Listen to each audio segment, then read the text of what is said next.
Khadgar's Fate and Dalaran Destroyed. Broken Shore 2.0? Let's see what Doran has to say about some of the lore that has been revealed so far.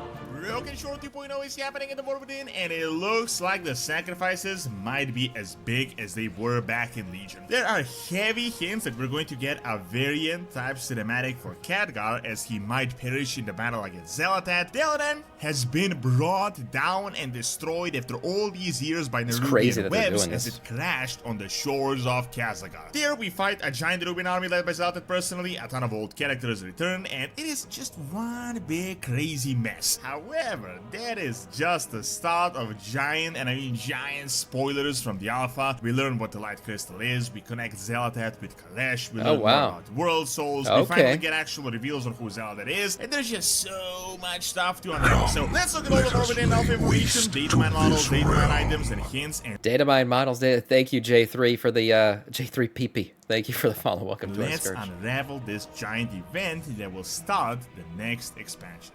There's a ton of shit, man. Heard about Raid Shadow Legends until now, but did you the know greatest sponsor. Raid Shadow Legends, get it. And use code Doran, I guess. I will say, going forward, yes, the story for this expansion looks like it's going to be crazy, and Blizzard has revealed things. Like, you know, we saw it crash Dalaran, but nobody knows how it crashed yet. They're doing a good job of keeping some of this stuff a secret, which I love. I want to see it when it goes live, and I hope they continue to do that.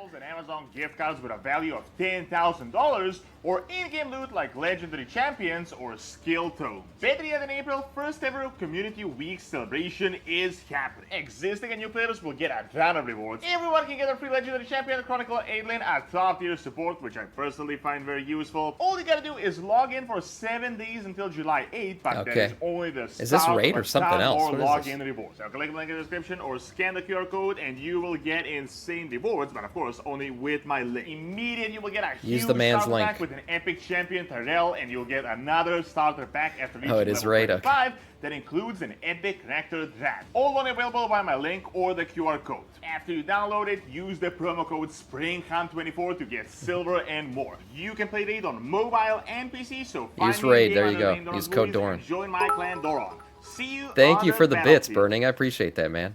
So I don't really even know where to start here, as there's just so much information. I mean, so many new models, so many new story hints, a lot of previous theories confirmed, like for example, the crystal very likely being a Naru ship, as I had previously stated in a video. Damn, is it a Naru ship? Didn't we say that a freaking week ago? There's literally video evidence on my YouTube about this shit. We were right. Seeing that we just learned that it is actually called the Belladar, and as you may know, it's called the Belladar. Genedar, Zenedar, Vindicar, which were all Naru ships' names. So I don't know where he figured that out. I didn't know it was called the Belladar. I guess we just got that information. So I think it is a crashed ship, and we talked about how these crystal ships that the Naru use, it's just a giant crystal with ship wrapped around it. So it would make sense that if it crashed, all that's left is a crystal, and that's what you see in Hallowfall now. Naru ship's name, so interesting. Belladar is quite similar, so this really is a Naru mission, but what the purpose of it is, we are yet to learn. However, these are topics for like 6 different videos. In this one, I really want to cover the new Broken Shore we are getting. Like, this is literally going to be the Broken Shore, as it seems like Dalaran crashes on the shores of the Isle of Dorm. Keep in mind, Blizzard has stated that they had purposefully encrypted this entire event, like how it actually starts. So in the alpha, you're going to start after a cinematic and a whole bunch of other spoiler-heavy events that are going to happen, but we have some encrypted models, some 10.2.7. Yeah, I hope they keep it that way. I don't want story spoilers. I want to experience the story when the story's fully done and ready. Information, some models from the alpha, some item hints, some interview hints that I would say we can definitely predict pretty closely what is going to actually sword was an this event, even early as now. Personally, I don't think this Broken Shore 2.0 is the crystal is not the tip of the sword, if that's why you're asking that, New World. It is not. That was confirmed by Blizzard. It's not just the tip. Okay? It's an actual ship that looks like that crashed down. As cataclysmic as the first one, as in the original Broken Shore, we were facing off the brunt of the biggest Legion invasion of Azeroth with like a million spaceships, portals, giant demons. By all accounts, this seems like a big bait event by Xal'atath to get us to go to the Isle of Dorn so we can fall into her hands and so that we can fight an Nerubian army she had just empowered. It seems like she strikes, but not strikes in like one massive attack trying to wipe us all out in a huge invasion, but more like we follow her and then we kind of realize we're a little bit in over our heads. Yeah, so she's baiting us. We can say Xal'atath is a master baiter. That's for sure. She's been doing it this entire time, and I actually think she's playing Eridicron a bit. Now, Eridicron probably knows this, but he's got his one goal, his one track mind that he wants to get his vengeance on the Titans. And whether or not he trusts Xal'atath, which I don't think he does. Remember, Viranath told him, "You trust her," and he goes, "I trust its hunger." Remember that was what he said about the Void. I think he knows that trusting the Void might not be the best choice, but to get to his end game of fighting the Titans, it's what he has to do. So he's gonna do it. But yeah, Xal'atath, she's been playing us, man. She's playing us like a fiddle, and we're gonna lose. That's what Blizzard has already said. We are gonna take an L at some point, and it's probably gonna lead to midnight. But it looks like the first L we're gonna take is Dalaran getting blasted. All to make sense for you, let us start from the beginning, and that is 10.2.7 and how this is I don't think Illidan knew this stuff. That will then lead into this. He's about to learn, 10.2 is the finale of Dragonflight. 10.2.5 was patching up loose ends with Gilneas and Belamet, and 10.2.7 is by all datamine accounts the bridge between Dragonflight and the War Within. The reason I say this is because people have noticed really strange updates to the Legion version of Dalaran that was seemingly unrelated to anything, and now with this new information it all makes sense. Remember, lore-wise, Dalaran has still been on the Broken Isles. It never really moved from this place. So, in 10.2.7, the Forsaken and the Vorgen were removed from the Sanctuaries, and the old factions were returned, sort of showing us... that makes sense, because you kind of have the Forsaken returning to the Undercity, and, the Worgen returning to Gilneas. So that makes sense lore-wise. It's not a random update. They're just going back to their hub cities. Dalaran is no longer as split internally, and it seems to be uniting for something. Now, we know what this something is. Then, Telegra's Rift, the Void Elf capital, there was a bunch of updates here. And surprisingly and mysteriously at the time, it got a Kirin Tor banner right next to a portal, which might have meant that the Void Elves can officially join Dalaran. Yeah, so if you didn't know that, the Void Elf zone, the starting zone for the Void Elves got a portal to Dalaran, but now I don't understand that at all, because that shit disappeared. Well, maybe what we're going to do actually kind of does make sense. If we play through a scenario with the Void Elves, maybe with Locust Walker, where we go to that zone, and then he tells us Dalaran's in trouble, head through the portal, and then that's why the portal's there, and then we play through a scenario where Dalaran crashes. Now, that makes some sense now. I thought the portal was there because Dalaran would be a hub city. That's obviously not going to happen anymore. But it does make sense that maybe it's there to play through the scenario of Dalaran crashing. We had Illyria going to Dalaran in the cinematic that was announced at BlizzCon as she's examining the whispers that she's getting, and it seems like the cinematic ends in the palace where the Council of Six is. Then the leader of the Void Elves, Magister Umbric, has been datamined in 10.2.7, but his model has actually been encrypted and his title as well, meaning there are some heavy spoilers here, but some hints have been that he might have joined the Council, especially as Kalagosk has now done the aspects thing. However, things then start to go kinda crazy. We datamined 13 different Harbinger quests, and you can watch my previous video for the names and the detailed accounts of how this will play out. However, we don't gotta wait for these, by the way. The Harbinger questline's coming in 10.2.7. That's freaking very soon.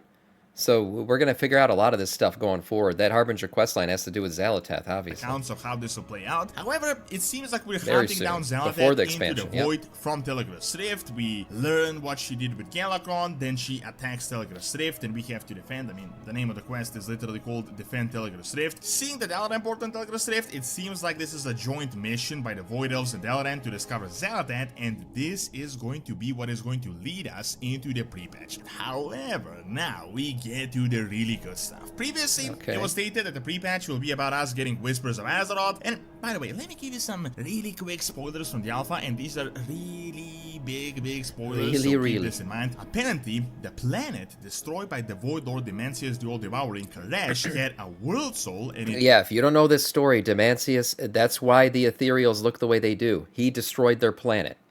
Bitch slapped it. So that's why Ethereals are all like bandaged. They look all messed up and stuff. They're just like a floating cloud. It's because of this event.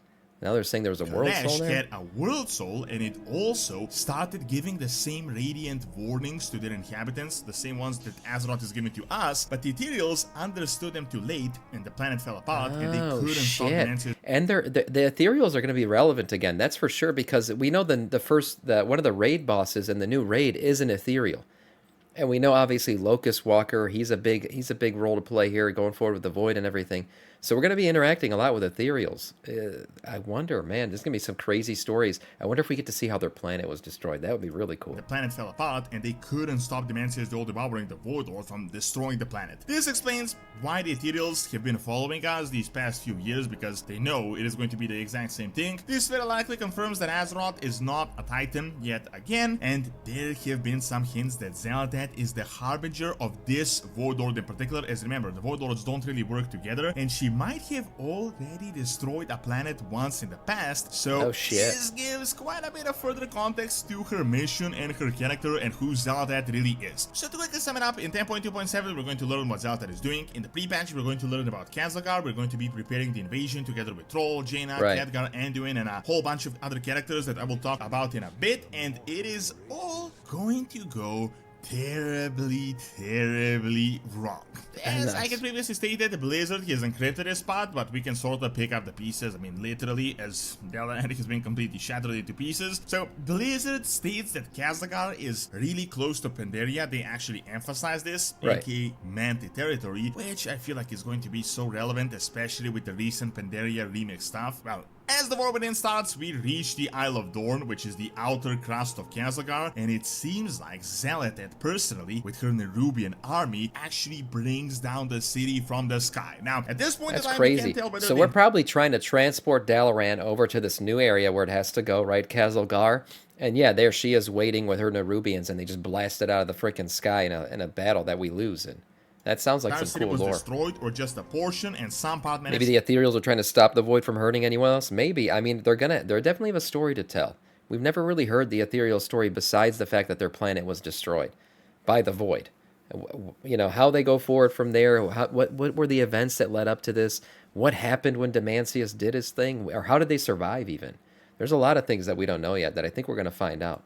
Teleport away, but it is without a doubt heavily damaged. There have been a few images of Nerubian webs over destroyed Dalaran towers, and it seems like it was through these webs that they managed to bring the giant floating city down. I think we can expect a pretty epic cinematic that is going to show the actual fall of Dalaran. So now huge, and I mean huge spoiler alert, but looks like Khadgar sacrifices himself in this scenario, and we get Broken Shore 2.0 and Variant 2.0. Now, you guys might remember that Khadgar appeared back in Shadow. I don't want Khadgar to die. Is he gonna die? They're saying he might show up in like an actual CGI cinematic. I hope they're not gonna pull a variant. First time he shows up in a cinematic, he dies. Shit. He had a really depressed type conversation with Jaina, He's so he was old. saying that he felt the weight of the years, the burden. He actually, by the way, he looks older than he actually is. You know that like part of the stuff he went through with his spell training and all that shit made him age more. He's not that old, but he is old. Yes, he is old. He's like 80. Is he 80? He looks good for 80. Shit, if he's 80, he looks good.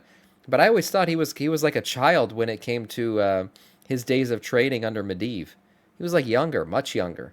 And I thought there's some lore involved that he aged quicker. He did talk about Shadowlands, that he was going to take time, that he felt like he was older and stuff like that. And, he wanted to take some time away.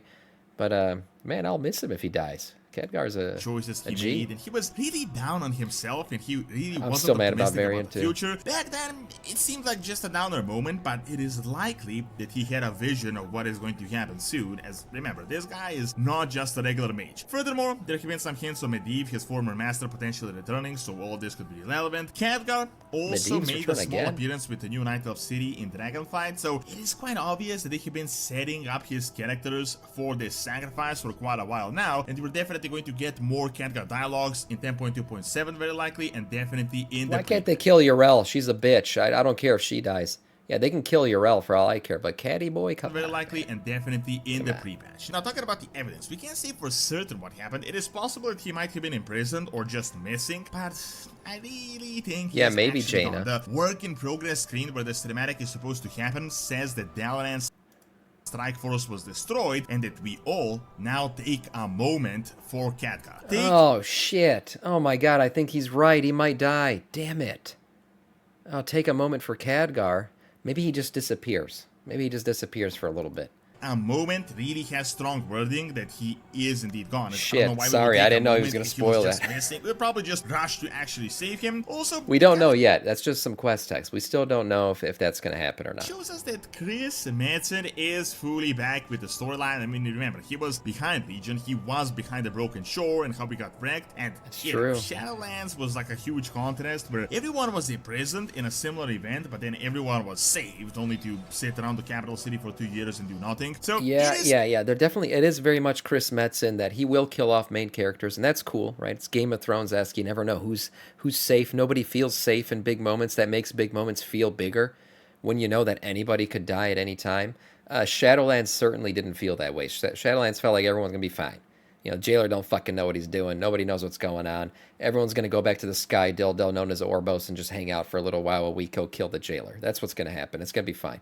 But, yeah, if Khadgar dies, that's not outside of the realm of possibility with Metzen, that's for sure. He will do things like that. It's highly likely there is actually going to be some really big cinematic danger is good. Sacrifice of Vol'jin or Varian makes it feel realer. Involve Khadgar that we'll see once the expansion is released. Then after we reconvene with Jaina and Troll, we are searching for survivors and we are fighting the brunt of the Nerubian army. Interesting enough, a whole bunch of old characters appear in this invasion scenario that are going to be relevant in the war within. We got Aether Sunreaver, we got Metal Fellstorm, Moira Torreson and her son, Grand Bronzebeard, among other notable characters. Now, some things happen and apparently Jaina and Troll portal away, but Anduin stays behind to fight, and Illyria seems to be really rushing to fight Xal'atath and goes after her. This strongly implies that Xal'atath is going to be here at the destruction of Dalaran in first person, and it is likely that she's also the one that kills Khadgar, which might be what further enrages Illyria. Now, as they're fighting the Nerubians, the native earthen see this battle, and they don't really know who we are, but seeing that they're also the enemies of the Nerubians, and the Nerubians are actively trying to exterminate them as well, they trust us, they take us to their capital, and that is how we establish first contact with this new allied race. Then we learn about various factions, how some earthen still follow the Titan Edict, some have abandoned them, and interestingly enough, we also discover some void earthen that have either been converted or had joined Xal'atath willingly, which is definitely going to be a huge storyline in the future. Now that is definitely, yeah. Do I think Archimonde knew about Xal'atath? No, I don't think so. I think this is much higher level void activity than any of them, Sargeras included, knew about. Right? I don't think Sargeras even knew about this shit. He might have gotten some inklings of it, but they were much more, like, they were dealing with old gods and stuff. They didn't know the Burning Legion, all that stuff. They didn't know shit about the actual void and how deep things really go. They were very much surface level, and that's how I feel about Illidan too. And whether Sargeras and Illidan return or not, I think they're learning things as they go here. Remember Titan lies and shit. All this stuff was involved in this cover-up of the void. So they're going to learn things. Whether or not they return with their newfound knowledge, we'll have to wait and see. Broken Shore of Khadgar events. Other than this, surprisingly, Anduin does I'll bet my left nut that Jaina doesn't become the new guardian. The artwork, but that could be early alpha. They might. Your left nut might be on the line because I do think Jaina might become the new guardian. Or there's just never going to be another guardian. They'll say, like, the people of Azeroth are its guardian now or something. Who knows? Modeled the same sword without the light, as it seems like the theory that he they have become the friends, light is actually accurate. We got some if dialogues she doesn't, where he states that we don't really know what is going on and what the light is. Other than this, we discover a whole bunch of other creatures, huge implications for the Arati humans that I'll be covering in a different video. However, it looks like the War Within is really going to make an entry, and they're really just going all in on this expansion. I mean, sacrificing the iconic city of Dalaran and Khadgar right off the bat is a pretty ballsy move. Personally, I expected Dalaran to get back to the ground. It's a piece of Legion, right? Legion was a successful expansion. That's how we started Legion. Big battle, big guy dies, and we go on fighting. I definitely want, I feel bad for Khadgar if he does die, but I will say, Varian's death motivated the shit out of me to kill Gul'dan. It did create a motivational string in the expansion that made me play. I'm not going to lie. I liked the lore and I was attached to Varian. I loved him. And when he died, I was like, I'm going to fuck Gul'dan up. I'm going to beat the shit out of him. And I made sure I did I geared out, I got rating, and I killed him with the intent that I wanted to fulfill that, that put that peace in my heart that I freaking killed the guy who killed Varian. So maybe that's why they're doing it. Maybe they want to motivate us a little bit. Midnight, and that is still possible. Same thing with Sylvanas, remains of the city. However, interestingly enough, Dalaran gets destroyed, and in Midnight we will return to the original land where Dalaran was. It might be possible that they will actually rebuild the city upon the original ground. Yeah, because magic, why not? that is so far into the future that we can't really say anything with any sort of accuracy. So make sure to click on the link in the description or scan the QR code and get amazing rewards with Raid Shadow Legends. Yeah, great. Thank you for watching. Check out our Telegram stream. The planet destroyed by the Source Together has been updated in 10.2.7 by clicking on the screen, and check out my video on ancient Greek colonies in Spain by clicking on the screen as well. See you next time. Yeah, very good video. I enjoyed that. I obviously, whether or not that was a spoiler or not, yeah, I don't know. It'd still be TBD. We'll have to see what happens. Look, the whole battle for Dalaran's definitely kicking off. It's going to be a huge event because it's not just kicking off the war within. It's kicking off the entire World Soul Saga, and it looks like we're going to take an L. Xal'atath's going to show up. There's going to be a bunch of big players there. I'm very excited to see how this whole scenario shakes out. But as of now, we don't know much, which is how I want to keep it. We'll have to wait and see what happens.